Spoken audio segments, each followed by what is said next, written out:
sa tanan patinasan ng mga pagkain commander. Siguro address mo concern kan BC nga sa kan BBC. Sir, after sa netabo dito sa Tacloban, nga dito sa Norte sa Samar, considering anatong na BBC ngayon presidente sa PTA dito sa Northern Samar. Congratulations, sir. Considering sa netabo sa Tacloban, dito sa Northern sa Samar, mayroon na netabo ng mga threats sa itong mga estudyante. Siguro nanodala, sir, ang effort napitan sa ikuter nga dili man masusuway nga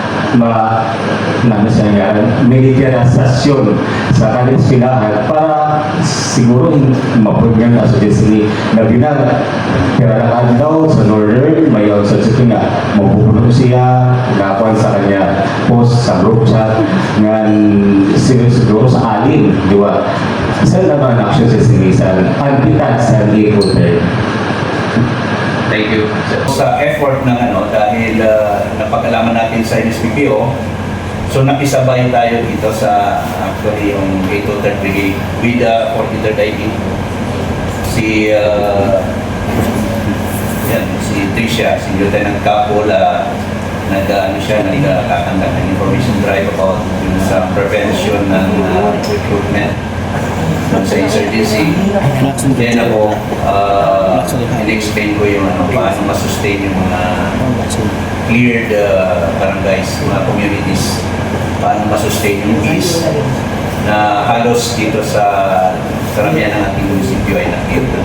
Then yung PNP yun, yung mga anti-bullying, then yung mga other laws na para maiwasan yung nangyari doon sa San Jose, Tacloban. So, alam ko may marami pang naka-schedule na mga school.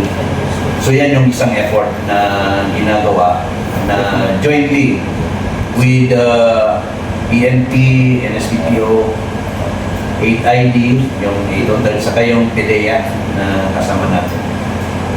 So, sa part naman ng kasi nabanggit mo na Parent-Teacher Association, actually maganda nga na to venue rin na pwede pag-usapan namin magkaroon kami ng pull-up para trainers, parang advocacy group, a small group ng mga parents na pwedeng isama din magsalita para makatulong sa, kasi ang problema minsan hindi lang sa loob ng school minsan yung problema nagsimula doon sa family, doon sa bahay, which is concern ng mostly ng mga parents. So yung orientation ay mas maganda nandun sa estudyante, sa mga bata, magkaroon din doon sa mga parents. So para talagang